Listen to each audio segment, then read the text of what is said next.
farm that was on El Sobrante, which is, you know where that is? No, I don't. Like I said, I'm from Colorado, and I'm just out here. They Oh. give me an address, and I come out here. Oh, But okay. that's the big risk, is for the people that are within a certain geographic distance of these commercial facilities.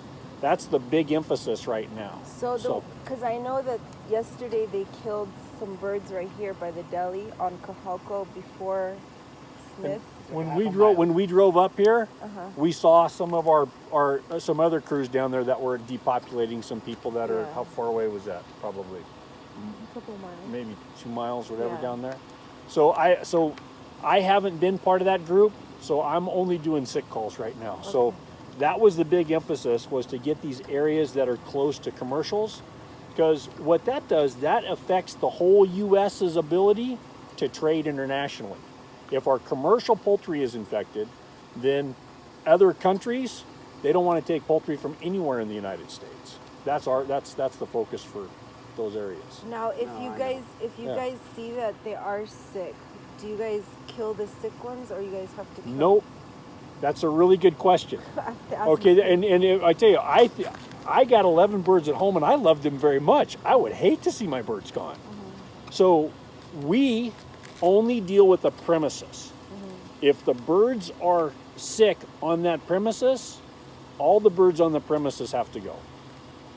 That's our best tool, because there's no way to treat them. There's no way to try to help some birds get feeling better. There's no medicine I can put in their water or anything to get them through it.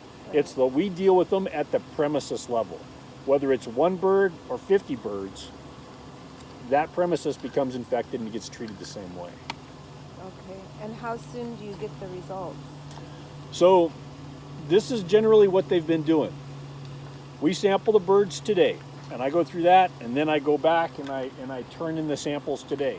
They get shipped up to UC Davis, and the UC Davis gets them tomorrow, and then they run a PCR test on them. Usually they get results back at the office within 48 hours from the time we've sampled the birds. But they're not calling people and telling them what their results are. If you're negative, you don't get a call from the office saying that you're negative. Right. If your birds were positive, they'll give you a call within 4 or 5 days saying, oh, by the way, your premises was positive. And then they'll. I don't think that's a very good thing. If you tested my birds, I would want to know what Yeah. you guys did. Yeah. And I talk to my bosses, and I tell them, everybody I talk to, they want their results. Yeah. And Because I can't get them to we want change. to have them, because if it's negative and we get somebody else that's door knocking, we have that positive, that negative saying, hey, you guys are negative, so they don't come into our property and kill for no reason. That's a good point. But if we test them today and they're negative today, that just tells us how they are today, right? Like me, I'm feeling good today, Yeah. but I might get a cold.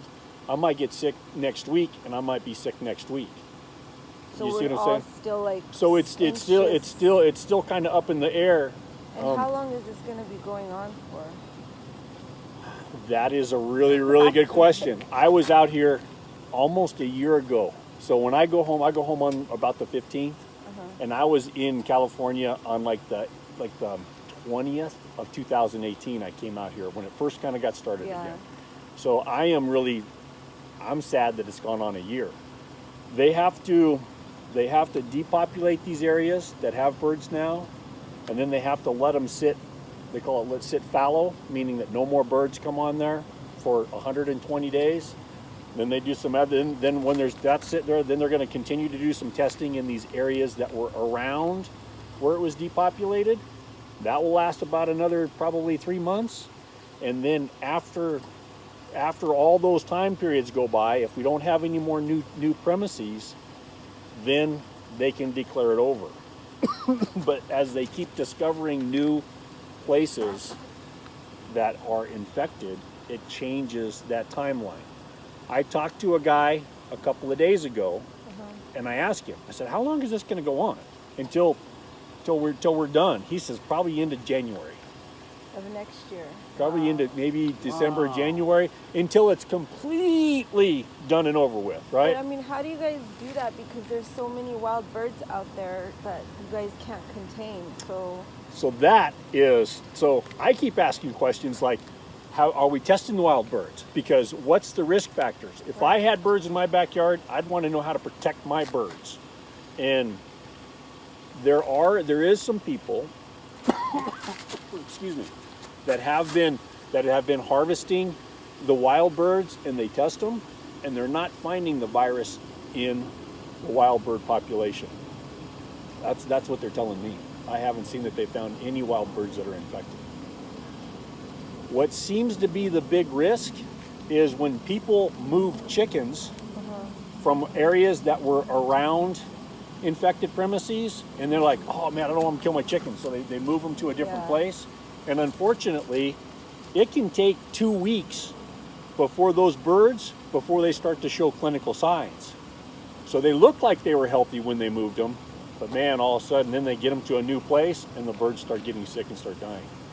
wow.